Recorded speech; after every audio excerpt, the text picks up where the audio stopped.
अस्सलामुअलैकुम students of 8th class, this is Mukhtar sir. Online classes of FEI आपका खैर मकदम है। आज का जो हमारा टॉपिक है civilising the native educating the nation. तो ये हिंदुस्तान को किस तरह से एजुकेशन सिस्टम में लाया गया, अच्छे एजुकेशन सिस्टम में लाया गया और कौन कौन सी चीज़ें इसके साथ एसोसिएटेड हैं, वो हम इस चैप्टर में पढ़ने की कोशिश करेंगे और समझने की कोशिश करेंगे। चल लेते हैं sir.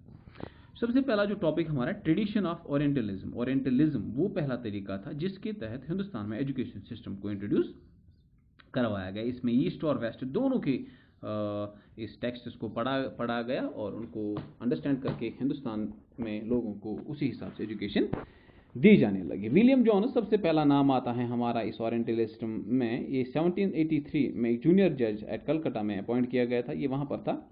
He was a linguist, French, English, Greek, Latin, Persian, Arabic, और ग्रामर पोइट्री के बहुत सारे ये लैंग्वेजेस को ये समझता था। और इसने स्टडी किया इंडियन टेक्स्ट्स को, लॉज को, फिलॉसफी को, पॉलिटिक्स, मॉरलिटी, अर्थमेटिक, मेडिसिन, ये सारी चीज़ें ये जो हैं ये पढ़ चुका था और स्टडी करता था। ये देखें विलियम जॉन्स की फोटोग्राफ यहाँ पर है, कितना ज़्यादा ये अच्छा बंदा माना जाता है इस हवाले से।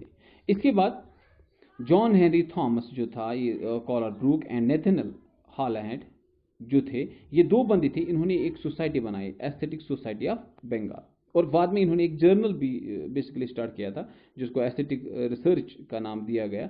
इनका मकसद यही था कि इस ओरिएंटलिस्टिक जो ये लर्निंग थी इसको डेवलप करके हिंदुस्तान में एजुकेशन सिस्टम को चेंज किया जाए।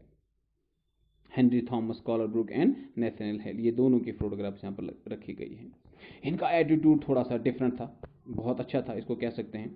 कॉलर ब्रूक वगैरह का कहते हैं कि ये बहुत ज़्यादा अच्छा रेस्पेक्ट करते थे इंडियन कल्चर का, बहुत ज़्यादा रेस्पेक्ट करते थे इंडियन सिविलाइजेशन का, और ये चाहते थे जो लॉस ग्लोरी थी इंडियन सिविलाइजेशन की, इनका जो पास्ट है जो बर्बाद हो चुका था आगे आगे जाते जाते, वो इसको वापस मिले, वो इंडियंस को वापस मिले, वो ग्लोरी इनको वापस मिले। वो कैसे मिल सकती थी? इंडियन लिटरेचर को रीडिस्कवर करने से। तो इन्होंने स्टडी किया टेक्स्ट्स को, हैं रिवील किया उनको, बाद में आइडियाज़, लॉज, हिंदू लॉज, इन सब को इन्होंने पढ़ने की कोशिश की और इनको समझने की कोशिश की। ठीक है। और इन्होंने जो है इंडियन टेक्स्ट्स को रीडिस्कवर किया, डिस्कवर किया, उनकी मीनिंग्स को अंडरस्टैंड किया, ट्रांसलेट किया, और जो अच्छी बातें, जो ट्रूथ उनमें छुपा हुआ था वो बाहर निकालने की उन्होंने कोशिश की। And through this way they want to benefit the Indians as well as the Britishers. Britishers को तो फ़ायदा मिल ही रहा था क्योंकि उनको हिंदुस्तानियों को समझने का मौका मिल जाता था, और वो इस तरह से भी इनको थोड़ा सा फील करवाना चाहते थे इंडियंस को कि हम आपके लिटरेचर, आपके कुरान, आपके गीता वीता को, इन सब को तो हम डिसरेस्पेक्ट नहीं करते, और वो चाहते थे कि इनके दिल में हमारा एक इमेज बने रहे। नंबर सेकंड, इंडियंस को ये एहसास हो रहा था, लेकिन दूसरे साइड से इंडियंस का जो पास्ट था, बढ़िया पास्ट था, वो उसको समझ पाते, क्योंकि उनको तो बिल्कुल नहीं पता था बहुत सारी ऐसी चीज़ों के बारे में जो उनकी टेक्स्ट्स में लिखी हुई थी। तो इससे क्या हो गया, ये रीडिस्कवर हो गया, इनका जो हेरिटेज है ये रीडिस्कवर हो गया। तो ग्लोरी जो थी पास्ट की वो इनको महसूस होने लगी कि किस तरह से वो हम हुआ करते थे, हमारे एंसेस्टर्स कैसे हुआ करते थे। इस तरह से ब्रिटिशर्स क्या बन जाते हैं, ये गार्डियंस बन जाते हैं इंडियन टेक्स्ट्स के, जो इन्होंने इसके बाद, और इसके साथ साथ उसके मास्टर्स भी हो गए। बहुत ज़्यादा जो नॉलेज इन टेक्स्ट्स की थी इंडियंस के ही नहीं, ब्रिटिशर्स के ही पास थी। इस तरह से गार्डियंस इसके बन जाते हैं सबसे पहले, क्योंकि इन्होंने इसकी खोज की, इन्होंने कोशिश की उन सारे टेक्स्ट्स को समझने की, ट्रांसलेट करने के हवाले से भी। और जब इन्होंने ये इंट्रोड्यूस करवाए ओरिएंटलिस्टिक वर्जन ऑफ एजुकेशन, तो इन्होंने मदरसा बनाया सबसे पहले। कब?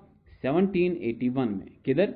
कलकत्ता में। इसमें इन्होंने प्रमोट किया किस स्टडी को? अरेबिक स्टडी को, पर्शियन को और इस्लामिक लॉ को। तो इससे आपको पता चलेगा, इस पॉइंट से आपको पता चलेगा कि ये कितना रेस्पेक्ट करते थे इंडियन टेक्स्ट्स को, चाहे वो मुस्लिम था या हिंदुस्तान। इसके बाद इन्होंने हिंदू कॉलेज बनवाया, मैं आगे जाके उसकी फोटोग्राफी आपको दिखाऊंगा। बनारस में इसको बनाया गया था 1791 में, ताकि जो संस्कृत है, एंशियंट संस्कृत टेक्स्ट जो हैं, इसको अच्छी तरह से वहाँ पर पढ़ा जाए, और उसमें जो चेंजेस है या उसमें जो अच्छी चीज़ें हैं वो बाहर आ जाए। रिसर्च वगैरह उसके हवाले से उन्होंने बहुत ज़्यादा कोशिशें शुरू कर दी। ठीक है सर।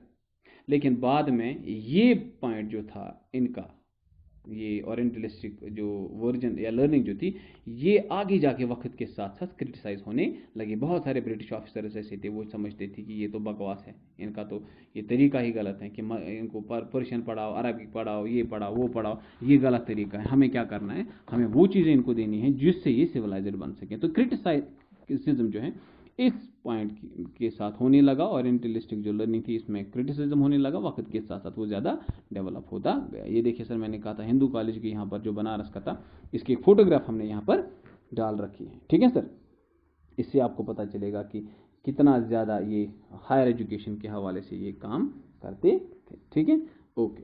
इसके बाद जो क्रिटिसिज्म हुआ उसके पीछे जो कारण था वो ये था कि जो क्रिटिक्स थे वो ये बताते थे कि ईस्ट का जो नॉलेज है, हिस्टोरियन नॉलेज जो है, ये फुल ऑफ एरर्स है।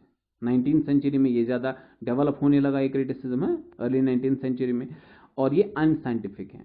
इसमें एरर्स हैं ये, और अनसाइंटिफिक हैं। इस बुनियाद पे ये कहते थे कि ये ईस्ट का जो लिटरेचर इसको दफा करो, इसको भगाओ इधर से। ठीक है, और many officials criticized orientalism and orientalists. Orientalism वो तरीका है जिसमें इन पर्शियन वर्शियन हिंदू मुस्लिम लॉज वगैरह को पढ़ाया जाता था। ओरिएंटलिस्ट्स वो थे जिन्होंने ये इंट्रोड्यूस किया था। तो इनके हवाले से क्रिटिसिज्म बढ़ने लगा। सबसे पहला नाम क्रिटिक्स में कौन था? जेम्स मिल। अरे बाप रे, बड़ा खतरनाक बंदा था। ये कहता था हमें वो चीजें इन नेटिव्स को, इंडियंस को नहीं पढ़ानी चाहिए हैं जो ये पढ़ना चाहते थे या जिसकी रिस्पेक्ट करते हैं। हमें इनको वो चीज देनी है, वो नॉलेज देनी है, वो एजुकेशन देनी है, ठीक है, जिससे ये सिविलाइज्ड बन सके, जो इनके लिए बढ़िया होगी, जो इनके लिए सही होगी। और इनको जो है हमें क्या करना है, एम शुड बी गिवन और to be teach what was practical. ये जो पढ़ना चाहते हैं उसको छोड़ो, उसको मत पढ़ाओ इनको, लेकिन जो प्रैक्टिकल है, जो वो एजुकेशन, वो लर्निंग, वो टिंग्स जो प्रैक्टिकल फील्ड में चलती हैं, जिनका दमखम है उसका इशारा किसकी तरफ? वेस्टर्न एजुकेशन की तरफ था, वो पढ़ाओ। इनको फैमिलियर बनाओ साइंस टेक्नोलॉजी के हवाले से, जो लिटरेचर है वेस्ट का उसके साथ इनको फैमिलियर बनाओ, तब जाके ये आगे जा सकती है ये कौम। ठीक है, सेकंड नाम, जो दूसरा नाम है वो था थॉमस बेबिंगटन मैकले। ओ हो, ये बड़ा ही खतरनाक बंदा था। इसने 2-3 कदम आगे ही जाके क्रिटिसिज्म शुरू करना स्टार्ट कर दिया था। वो क्या कहता था कि इंडियन जो है अनसिविलाइज्ड हैं। It is basically the western education which made them civilised. Uncivilised कौम है, इनको सिविलाइज्ड बनाना है। किस तरह से बनाएंगे?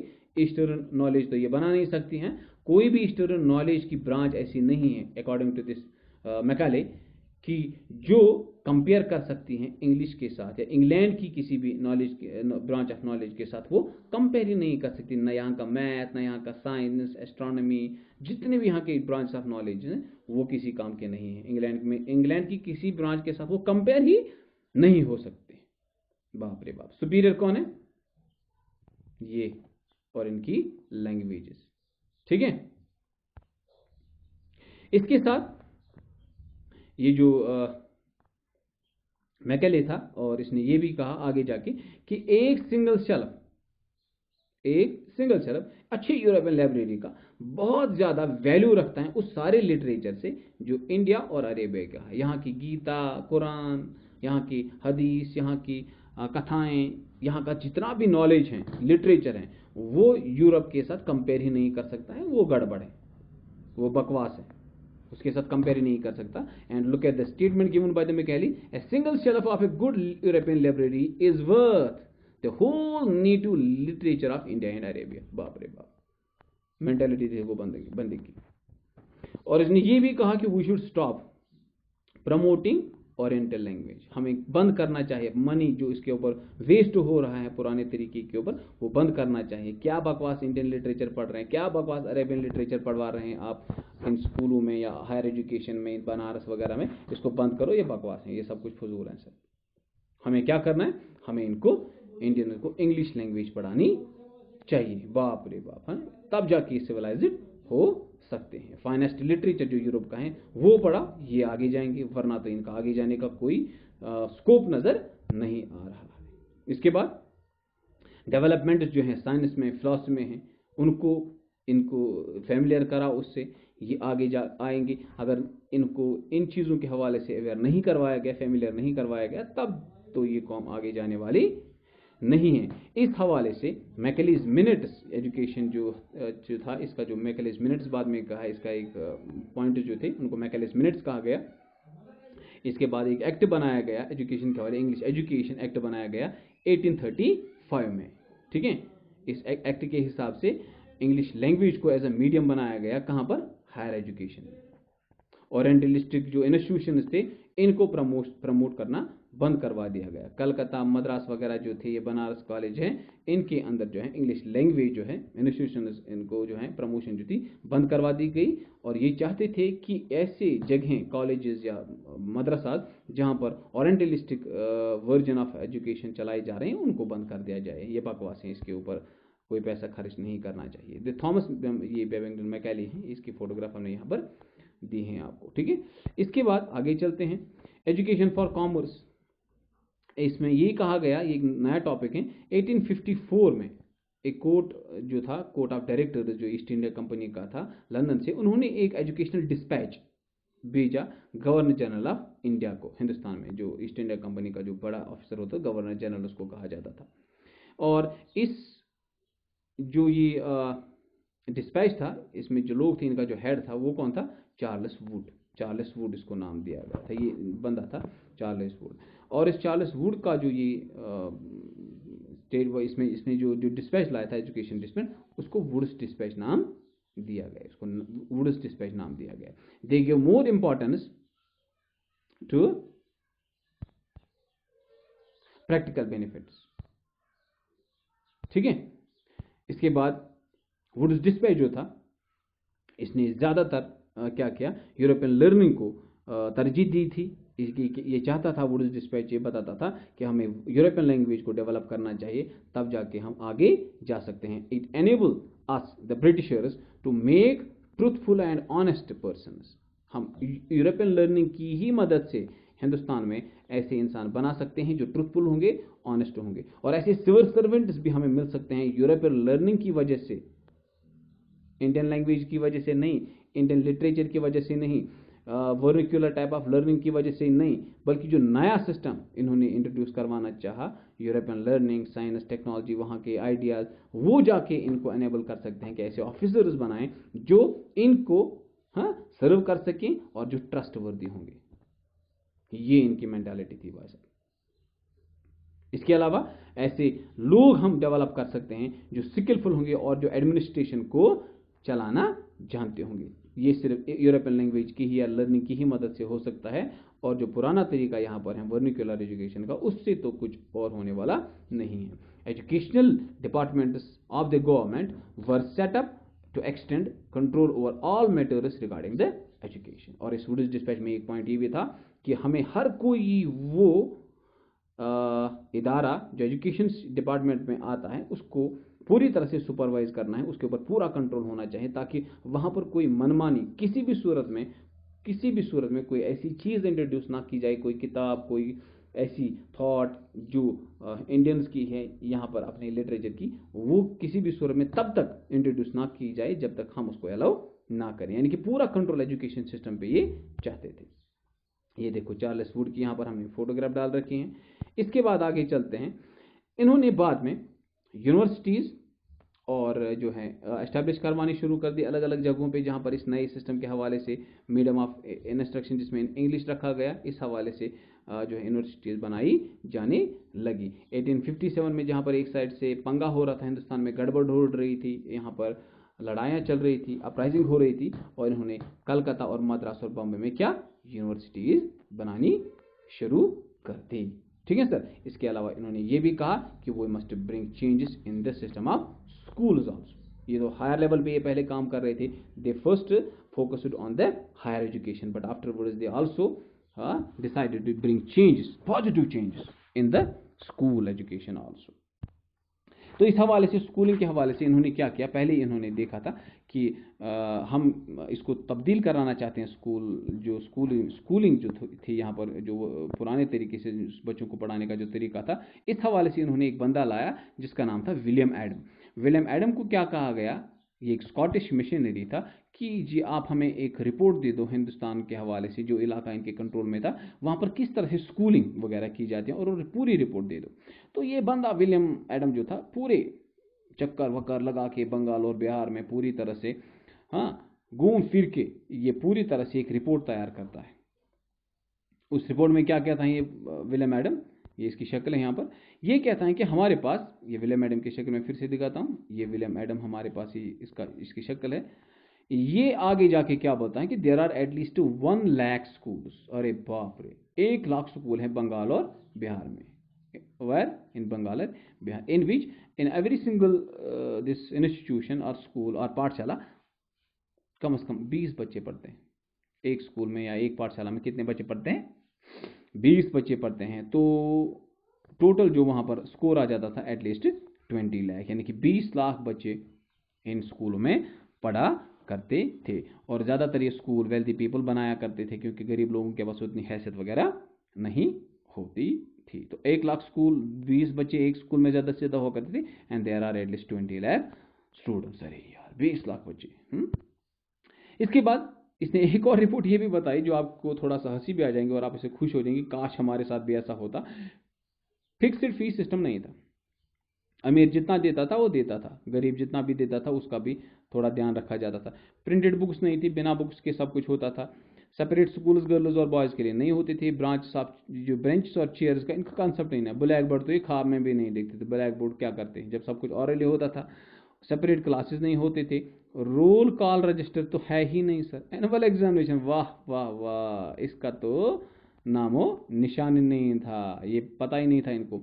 रेगुलर टाइम टेबल भी नहीं था, हैं 9:30 बजे आना है, 3 बजे निकलना है, इसका तो कहीं चक्कर ही नहीं था। तो ये पढ़ाई कहाँ करते थे? पेड़ों के नीचे पढ़ाई होती थी, विलेज कॉर्नर्स पे होती थी, शॉप्स पे होती थी, और ज़्यादातर गुरुओं के घरों में। जो टीचर होता था इसको बोला जाता था गुरु, और गुरु को दूसरा नाम कहा जाता था मूविंग लाइब्रेरी, क्योंकि ये सब कुछ ऑरली पढ़ाता था। मैंने पहले कहा फीस स्ट्रक्चर जो था वो तो फिक्सड नहीं था। हाँ, रिच तो बहुत ज़्यादा पैसा देते थे और गरीब कम, उनके पास तो बेचारों के पास पैसा नहीं होता था। आगे चलते हैं। ये एक यहाँ पर एक तस्वीर रखी गई है एक लोकल स्कूल की, यहीं पर इन बच्चों को पढ़ाया जाता था पुराने तरीके से गुरुओं की मदद से। आगे चलते हैं। अच्छा, गुरु कैसे पढ़ाता था? मैंने पहले कहा कि गुरु सब कुछ ऑरली पढ़ाता था। यही गुरु डिसाइड करता था कि पढ़ना क्या है। स्टूडेंट्स की नीड को देख के वो डिसाइड करता था कि इनको क्या पढ़ाना है, और बाद में इंटरेक्ट होता था स्टूडेंट्स के साथ सेपरेटली, अलग अलग या ग्रुप्स में उनको ये जो है लर्निंग के हवाले से उनसे बातें वगैरह सब कुछ की जाती थी। हाँ, इस तरह से इनकी पढ़ाई होती थी। लेकिन एक पॉजिटिव पॉइंट जो इस स्कूलिंग में होता था, इस वर्निकुलर स्कूल या पुराने पाठशालाओं में जो होता था बिहार और बंगाल में, हार्वेस्टिंग टाइम पे ये बंद हो जाती थी, क्योंकि उन दिनों मेजर सोर्स ऑफ इनकम जो होता था वो हार्वेस्टिंग होता था, एग्रीकल्चर सेक्टर होता था। अमीर और गरीब दोनों जो थे किस्मों के लोग जो थे इस हार्वेस्टिंग में लग जाते थे, तो इसलिए स्कूल बंद हो जाते थे। इससे एक मौका मिल जाता था इन बच्चों को अपने फील्ड्स में काम करना। फिर जब ये हार्वेस्टिंग खत्म हो जाती, पाठशालाएं फिर से शुरू हो जाती थी। ठीक है, इससे गरीब फैमिलीज के बच्चों को आसानी से इन स्कूलों में जाने का मौका मिल जाता था। ठीक है। अच्छा, जब ब्रिटिशर्स ने स्कूलिंग को बदलना चाहा, इन स्कूलों के हवाले से विलियम एडम की रिपोर्ट के बाद इन्होंने कहा कि भाई साहब ये तरीका तो हमें बदलना है। Up to mid 18th century जो यूरोपियन थे ये कंसर्न थे किसके ऊपर? प्राइमरी एजुकेशन के ऊपर। प्राइमरी किसके ऊपर? हायर एजुकेशन को ये बदलना चाहते थे। लेकिन उसके बाद जब लोकल पाठशाला जो हैं इनकी तरफ इन्होंने तवज्जो देना शुरू कर दिया, और आफ्टर 1854 कंपनी जो है उसने डिसाइड कर लिया कि हमें वर्निकुलर एजुकेशन को हिंदुस्तान में खत्म करना है। और इस हवाले से उन्होंने किया, they thought that there could be done by introducing order within the system imposing routine. तो इन्होंने क्या किया कि स्कूलिंग सिस्टम को हमें बदलना है, इसको चेंज करना है। इस हवाले से इन्होंने कुछ रूटीन और रूल्स बनाने शुरू कर दिए, और रेगुलर इंस्पेक्शन उन्होंने कहा कि इन स्कूलों की होनी चाहिए। दूसरा, इन्होंने गवर्नमेंट पंडित को अपॉइंट किया, ऐसे पंडित जो गवर्नमेंट अपॉइंट करता था, British East India Company appoint करती थी, और every single pandit was asked, या he was suppose to look after at least 4 to 5 school. इसको 4 और 5 स्कूल दिए जाते थे एक गवर्नमेंट पंडित को, जिनको उसको सुपरवाइज करना होता था। जितने भी हायर अथॉरिटीज से रूल्स आते थे वो उनको इंट्रोड्यूस करवाता था या इम्प्लीमेंट करवाता था इन स्कूल्स में। टीचिंग स्टैंडर्ड इंप्रूव हो गया। हाँ, सब पीरियोडिक रिपोर्ट इन गुरुज को देनी होती थी, हायर अथॉरिटीज को। क्लास जो है रेगुलर टाइम टेबल से चलाई जाने लगी। जो टीचिंग है वो टेक्स्ट बुक्स के ऊपर होने लगी। और सबसे अहम चीज़ जो इस पुराने सिस्टम ऑफ एजुकेशन में इंट्रोड्यूस की गई वो था रेगुलर एग्जामिनेशन और एनुअल एग्जामिनेशन। ये पहले ऐसा कुछ होता नहीं था। एनुअल एग्जामिनेशन हो गया और बच्चों के तो बेचारों के तो तोते उड़ गए। इसके बाद स्टूडेंट्स को कहा गया कि वो रेगुलर फी दें, अटेंड रेगुलरली वो स्कूल रेगुलरली अटेंड करें, और सीट जो है फिक्स रखी गई। जो बच्चा there were this social caste वगैरह जो नहीं लोग हुआ करते थे, कास्टिज्म वहाँ पर ज़्यादा डेवलप था, इसलिए उन्होंने फिक्स्ड सीट्स रखने शुरू कर दिए अपने स्कूलों में। अच्छा, और उनको कहा गया कि वो रूल्स एंड डिसिप्लिन को फॉलो करें। जितने भी पाठशालाएं थी जिन्होंने इनके रूल्स को एक्सेप्ट किया उनको गवर्नमेंट ग्रांट्स दी जाने लगी हैं। And there were some gurus who decided go against this new system. और कुछ गुरुज ने कहा कि नहीं जी, हमें पुराना तरीका ही सही लग रहा है, और उनको क्या किया, गवर्नमेंट उनको कोई ग्रांट वगैरह नहीं दी जाती थी, उल्टा उनको बहुत ज़्यादा सताती थी, जिससे उनके बेचारों की जो काम करने का जो तरीका था उसमें ज़्यादा रुकावट पैदा हो गई और वो नाक में उनकी दम कर दिया। उसके बाद पुअर पीजेंट्स की जो फैमिलीज, पुअर पीजेंट्स की जो चिल्ड्रन हुआ करते थे, जो हार्वेस्टिंग के टाइम पे हार्वेस्टिंग करते थे और फिर स्कूल वापस चले जाते थे, उनके लिए प्रॉब्लम खड़ी हो गई, क्योंकि अब रेगुलर अटेंडेंस यहाँ पर होने लगी। और इसके अलावा जो डिसिप्लिन का जो सिस्टम था ब्रिटिशर्स ने जब इन पाठशालाओं में इंट्रोड्यूस किया, उसकी तरफ बहुत ज़्यादा तवज्जो दी जाती थी, और ये एक लैक ऑफ डिज़ायर बन गया इन लर्निंग के हवाले से, क्योंकि ये नहीं इस तरीके में आप ये समझते थे कि इससे कोई लर्निंग हो सकती है। ठीक है, इसके बाद agenda for national education. As far as this national education agenda for national education is concerned, the British officers were not the only people think about the educating the India। खासकर अगर हम देखें, हमें अभी तक जो ये बातें बताई गई हैं, जो हमने सुनी, इससे हमें ये पता चला कि Britishers were very enthusiastic about bringing changes in the education system. ये चाहते थे कि हिंदुस्तान में अच्छी एजुकेशन हो, या ये पूरी तरह से इंडियन एजुकेशन को बदलना चाहते थे। ऐसा कुछ नहीं है, there were some Indians also, Hindustani भी बहुत सारे थे जो चाहते थे कि हिंदुस्तान में एजुकेशन सिस्टम बदले, चेंज हो। ठीक है सर, अर्ली 19th सेंचुरी में हमें देखने को मिलता है कि मेनी थिंकर जो थे उन्होंने इस वाइड स्प्रेड ऑफ एजुकेशन के हवाले से अपनी बातें सामने रखी। ठीक है सर, और वो चाहते थे कि डेवलपमेंट जो है, they said this because they were impressed with the developments in Europe. और बहुत सारे ऐसे हिंदुस्तानी जो यूरोप के डेवलपमेंट्स को देख रहे थे कि किस तरह से नई नई चीज़ों के हवाले से यूरोप बदल रहा है, किस तरह से साइंस एंड टेक्नोलॉजी की मदद से यूरोप बदल रहा है। At the same time they want the same type of changes in India with new system of education which Britishers wanted to introduce. और वो यही चाहते थे कि ब्रिटिशर्स को वो सपोर्ट करते थे कि आप ये सिस्टम ऑफ एजुकेशन इंट्रोड्यूस करो ताकि हम यहाँ पर डेवलप हो सके। तो ये क्या कहते थे, इसी तरह से ये ऐसे इंडियंस इसलिए इनको सपोर्ट करते थे कि वो चाहते थे कि अगर हिंदुस्तान को मॉडर्नाइज होना है, अगर हिंदुस्तान को मॉडर्न इंडिया बनना है, तो ये वेस्टर्न एजुकेशन यहाँ पर ज़रूरी है कि इसको इंट्रोड्यूस किया जाए।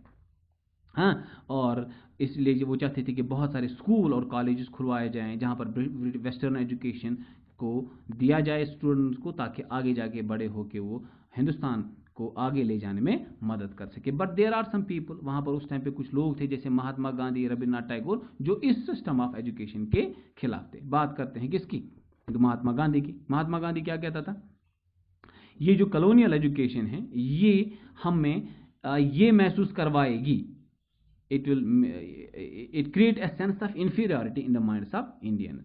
ये वेस्टर्न एजुकेशन जो है, गांधी समझता था कि ये एक इन्फिरियरिटी कम्प्लेक्स हमारे जहनों में पैदा करेगा। अगर हमने इसको इंट्रोड्यूस किया तो हमें लगेगा कि हम कुछ नहीं हैं और ये ब्रिटिशर्स ही सब कुछ है। और ये भी बोलता था कि ये हमारे पूरे सिस्टम को बर्बाद करेगा, हमारी सिविलाइजेशन को बर्बाद करेगा, हमारे कल्चर को बर्बाद करेगा। These were the thinkings of Mahatma Gandhi towards introducing this education system which the Britishers wanted to introduce. वो चाहता था कि बकवास सारा कुछ खत्म हो जाए। इसमें क्या था, इस सिस्टम ऑफ एजुकेशन में क्या था कि ये हमें गुलाम बनाएगा, ये हमें इंफीरियरिटी कम्प्लेक्स हमारे जहनों में भर देगा। इसके अलावा ये जो है हमें क्या करेगा, गांधी ये भी मानता था कि this type of education could help Indians to recover their self respect. और ये गांधी कहता था कि हमें जो अपना जो सिस्टम है सेल्फ रेस्पेक्ट, हम जो है वापस चाहना चाहते हैं, if you want to get back our self respect, तो हमें वेस्टर्न एजुकेशन को जो है इंट्रोड्यूस नहीं करवाना चाहिए। और इसीलिए बाद में गांधी ने नेशनल मूवमेंट के दौरान बहुत सारे, जब उसने आवाज़ लगाई स्टूडेंट से कि आप स्कूल छोड़ दो, कॉलेजेस छोड़ दो, वो यही चाहता था कि ऐसे लोग आगे जाके मेरे सपोर्ट में खड़े हो जाएं जो बिल्कुल मेंटेलिटी इंडियंस की रखते हो और जिनका सोच इंडियन जैसा हो। और ये तभी जाके मुमकिन है जब उनकी एजुकेशन जो है वेस्टर्न एजुकेशन ना रही हुई हो। अगर उन्होंने ऐसे स्कूल्स और कॉलेजेस में पढ़ा जहाँ पर वेस्टर्न टाइप ऑफ एजुकेशन दी जा रही हो या दी जाती हो, वो तो मुमकिन ही नहीं कि ऐसे स्कूल में पढ़ने के बाद कोई ऐसा बंदा खड़ा हो जाएगा जो इनके खिलाफ खड़ा होगा। वो तो वे समझेगा कि ब्रिटिशर सही है, और ये गांधी जी नहीं चाहता था। और ये क्या था कि ये हमें एनस्लेव बना के रखेंगे, गुलाम बना के रखेंगे अगर हमने इन एजुकेशन इंडस्ट्रीज को नहीं छोड़ा। तो हमें क्या करना है, Mahatma Gandhi strongly felt that Indian languages ought to be the medium of teaching. हमें जितने भी बहुत सारी लैंग्वेजेस हिंदुस्तान में हैं उनको ही मीडियम बना के जो है हमें अपने बच्चों को पढ़ाना चाहिए, और वेस्टर्न एजुकेशन को हर किसी सूरत में नकारना होगा। इसके बाद this English education in English crippled Indians distance from their own social surrounding. ये तो अपने मजहब से, अपने सोशल सराउंडिंग से, अपने हर किसी उस चीज़ से जो इंडियंस का अपना है, ये इंग्लिश एजुकेशन उन इंडियंस को उसे दूर करेगी। ये गांधी की सोच थी, हैं। और ये भी बोलता था Mahatma Gandhi focused on reading and writing rather than oral knowledge. हाँ, कहता था कि सिर्फ टेक्स्ट को पढ़ने ही का नाम एजुकेशन नहीं है, प्रैक्टिकल भी एजुकेशन है। प्रैक्टिकल नॉलेज जो है वो बहुत ज़्यादा इंपॉर्टेंट रहती है। और इसीलिए वो कहता था कि हमें सिर्फ पढ़ना ही, रीडिंग राइटिंग ही नहीं करना है, हमें कुछ क्राफ्ट्स भी सीखने होंगे ताकि हम अपने पैरों पे खड़े हो जाएं। People had to work with their hands, ये देखें sir, people had to with their hands, और क्राफ्ट सीखना है ताकि वो अपने पैरों पे खड़े हो जाएं, पैसे की वैल्यू समझ में आ जाएं और वो खुद मेहनत कश बने ताकि आगे जाके उनको कोई प्रॉब्लम फेस ना करनी पड़े। ठीक है सर, ये गांधी जी की सोच रही थी इस हवाले से। और इससे क्या होगा, इससे उनका माइंड जो है वो डेवलप होगा। he thought that this thing would develop their mind and their capacity to develop their mind and capacity to understand। ये गांधी जी की सोच थी कि वेस्टर्न एजुकेशन को नकारने से, क्राफ्ट्स और इंडियन लैंग्वेजेस, इंडियन टीचिंग्स को पढ़ने से हमें डेवलप, हमारा दिमाग बढ़ेगा, हमें जो है कैपेबिलिटी बढ़ेगी और हमें आगे जाके फ्रीडम स्ट्रगल में ये बहुत ज़्यादा फ़ायदा देने वाली है। लेकिन सारे ऐसे नहीं थे। Rather than there are other thinkers also begin thinking as a system of natural education which would be different from one set up by Britishers। लेकिन कुछ लोग थे यहाँ पर जिनका कुछ अलग ही मेंटालिटी थी, उनका नज़रिया गांधी जी ही के साथ थोड़ा मिलता था लेकिन कुछ थोड़ा सा डिफरेंट था। जहाँ तक बात टैगोर की है, ये दूसरा बंदा था जो ब्रिटिश ईस्ट इंडियन एजुकेशन के खिलाफ था, लेकिन उतना ज़्यादा क्रिटिक नहीं था जितना गांधी था, क्योंकि इसकी जो सोच टूवर्ड्स दिस वेस्टर्न एजुकेशन थी वो थोड़ी सही भी थी। वो आगे जाके मैं बताऊंगा आपको। ये रविन्द्रनाथ टैगोर जो था, एडोब ऑफ पीस जो कहा जाता है इसको, इसने एक इंस्टीट्यूशन बनाया 1901 में और इसका नाम दिया गया शांति निकेतन। क्या दिया गया नाम इसको? Shanti Niketan. He founded it sophisticating and oppressive school, oppressor like the prisoners। क्योंकि ये समझता था ये टैगोर कि स्कूल में चार दीवारी में पढ़ना ये एक जेल जैसा होता है एक बच्चे के लिए, जब तक इसको ओपन सराउंडिंग में ना लिया जाए, हैं, नेचर के साथ इसको इंटरेक्ट ना किया जाए, तब तक इसके अंदर वाला इसकी जो क्रिएटिविटी है वो बाहर नहीं आएगी। इसीलिए 1901 में जो इसने एक जो इंस्टीट्यूशन बनाया वो इसीलिए बहुत दूर कलकत्ता से इसने बनाया था बाद में, और ये चाहता था कि wanted to set up a school where child is very happy, उनको बोझ ना लगे, हाँ, उनको ऐसा ना महसूस हो कि हम जैसे किसी जेल में पड़े हुए हैं, चार दीवार में, ये इतनी सर आ रहा है, आ रहा है, पढ़ा रहा है, जा रहा है, पढ़ा रहा है, और रूल्स एंड रेगुलेशंस इतने स्ट्रिक्ट हैं कि बच्चे को लग रहा था कि यार मैं तो मर जाऊंगा यहाँ पर। तो ऐसे स्कूलिंग से ये तंग आ चुका था, ये चाहता था कि मैं ऐसा इंस्टीट्यूशन बनाऊं जहां पर ये चीज़ें हो ही ना। तो इस हवाले से इसने एक इंस्टीट्यूशन बनाया था 1901 में। ये रवींद्रनाथ टैगोर की फोटो है यहाँ पर, ठीक है। और ऐसा इंस्टीट्यूशन बने, Tagore felt that child ought to be a time of self learning, ऐसा स्कूल बनाया जाए, ऐसी कंडीशंस क्रिएट की जाए जहां पर बच्चे को समय मिले, टाइम मिले कि वो सेल्फ लर्निंग करे, outside the rigid restriction discipline of the schooling system set up by the Britishers. उस स्कूलिंग सिस्टम के कंपैरिजन में जो ब्रिटिशर्स ने वहां पर इंट्रोड्यूस किया हुआ था, ठीक है सर। क्यों? क्योंकि ये जानता था कि नेचर के साथ बाहर जाके इस रिजिड सिस्टम ऑफ एजुकेशन के कंपैरिजन में अगर कोई नया सिस्टम बनाया जाए, उससे जो है चाइल्ड की जो क्यूरियोसिटी है वो बढ़ेगी, उसकी जो इमेजिनेटिव पावर है वो बढ़ेगी। तो ये सारी चीज़ें ये चाहता था कि बच्चों में डेवलप हो। तो इस हवाले से ही इसने अपना इंस्टीट्यूशन बनवाने के बारे में सोचा था। और ये भी चाहता था, according to Tagore, the existing school killed the natural desire. अरे यार, ये भी कहता था कि जो ब्रिटिशर्स के बनाए हुए स्कूल है उनमें जो सिस्टम है उससे बच्चों की क्रिएटिविटी, उनकी डिजायर, नेचुरल डिजायर सब कुछ खत्म हो जाता है।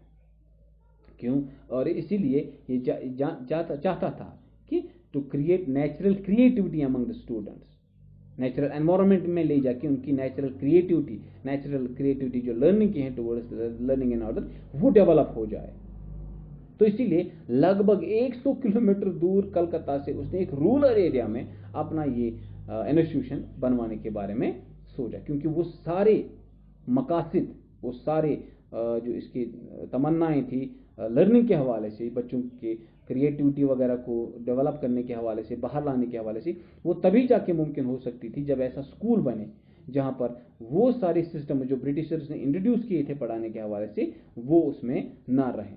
तो इसीलिए 100 किलोमीटर दूर कलकत्ता से रूरल एरिया में इसने अपना ये शांति निकेतन बनाया, एडॉब ऑफ पीस, जिसको he saw it as an एडॉब ऑफ पीस, शांति निकेतन, जहां पर कोई शोर शराबा, कोई where living in harmony with nature a child could cultivate their creativity. ऐसा माहौल बच्चे को दिया जाए, ऐसा स्कूल उसको दिया जाए जहां पर उसकी नेचुरल क्रिएटिविटी डेवलप हो जाए।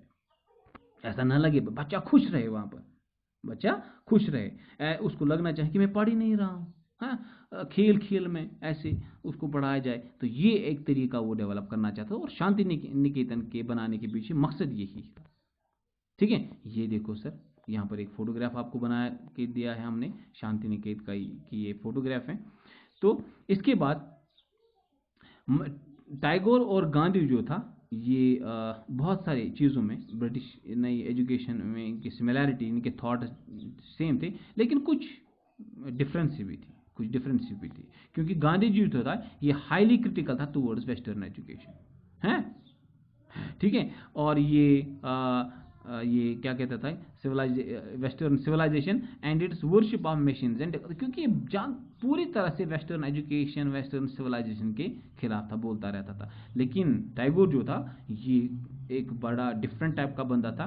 Tagore wanted to combine elements of modern western civilisation with what he saw best within the Indian tradition. हाँ, क्या बात कही थी टैगोर ने। टैगोर मतलब बताता था, चलो सर, अगर हम वेस्टर्न एजुकेशन को इंट्रोड्यूस ना करें, ठीक है, लेकिन वो चीज़ें क्यों नहीं इंट्रोड्यूस करें जो हमारे लिए फ़ायदेमंद है। साइंस, टेक्नोलॉजी, ये सारी की सारी चीज़ें फ़ायदेमंद है, इनके बगैर तो हमारा डेवलप होना मुमकिन ही नहीं। It is not possible for India afterwards if they will get the freedom, कि वो डेवलप ही नहीं हो सकता है जब तक कि वो इन मॉडर्न टेक्निक्स को, साइंस एंड टेक्नोलॉजी को इस्तेमाल ना करे। तो ये चाहता था कि वो घटिया चीज़ें जो हमारी सिविलाइजेशन ट्रेडिशन के साथ मैच नहीं करते हैं उनको छोड़ दो, लेकिन बाकी सारी चीज़ें जो वेस्टर्न एजुकेशन में है उसको लाके इंट्रोड्यूस करवाना बहुत ज़रूरी है। ठीक है सर। इसीलिए उसने अपने शांति निकेतन में साइंस टेक्नोलॉजी को बहुत ज़्यादा तरजीह दी, along with art, music and dance, ठीक है सर। इसके बाद many individuals and thinkers were thus thinking about the way a national education system could be fashionized, और उसके बाद नेशनल सिस्टम ऑफ एजुकेशन क्या होनी चाहिए, बहुत सारे लोगों ने इसके ऊपर चर्चाएं की, इसके ऊपर बातें की, लेकिन बहुत ज़्यादा ये जो बातें डिबेट्स के ऊपर होने लगी कि नेशनल सिस्टम ऑफ एजुकेशन कौन सा रखा जाए, इंडिपेंडेंस के बाद क्या किया जाए, ये बहुत ही बड़ा इशू बना। कुछ लोग तो ऐसे भी आए, उन्होंने कहा कि नहीं सर, इंग्लिश लैंग्वेज को यहाँ से हटा के बाहर फेंक दो, लेकिन प्रॉब्लम क्रिएट हो गई। There are hundreds of people, thousands of people in India, particular in the south India, जिन्होंने कहा कि अगर आप Hindi as a national language आप इंट्रोड्यूस करेंगे या इंग्लिश को यहाँ से भगाएंगे, फिर तो यहाँ पर दो हिंदुस्तान बनेंगे, क्योंकि हम भी जो है आपके खिलाफ खड़े हो जाएंगे। तो ये कंटिन्यू आफ्टर इंडिपेंडेंस भी डिबेट रहा कि रियल में नेशनल एजुकेशन कौन सी रहेगी, ठीक है सर। तो ये बहुत सारी बातें थी जो ब्रिटिशर्स के हवाले से, एजुकेशन सिस्टम के हवाले से हमने आपके साथ बात की। उम्मीद है आपको ये थोड़ी बातें जो हमने पूरी डिटेल में तो नहीं बताई, लेकिन कोशिश की आपको इस छोटे से समय में आपको माइंड करवाने की। इंशाल्लाह ताला अगर आप इसको 2 बार सुनेंगे तो बाकी सारे भी क्वेश्चंस जो आपके इस लेसन में रहे हैं उनको आप अच्छी तरह से समझ पाओगे इंशाल्लाह ताला। तो ये था टॉपिक, जो तीसरा टॉपिक था स्टीवन का हिस्ट्री में। इस टॉपिक के साथ ही आपका जो सिलेबस है हिस्ट्री का 8th क्लास का वो कंप्लीट हो जाता है इंशाल्लाह ताला। आप इसको प्रिपेयर करेंगे, इसको समझेंगे, ठीक है। ज़्यादा परेशान होने की ज़रूरत नहीं है इंशाल्लाह ताला। आपको जब आप मेहनत करोगे आप कामयाब हो जाओगे, ठीक है। अगले वीडियो तक जो स्वीक्स के आने वाले हैं, तब तक के लिए अस्सलाम वालेकुम वरहमतुल्लाहि वबरकातुहू।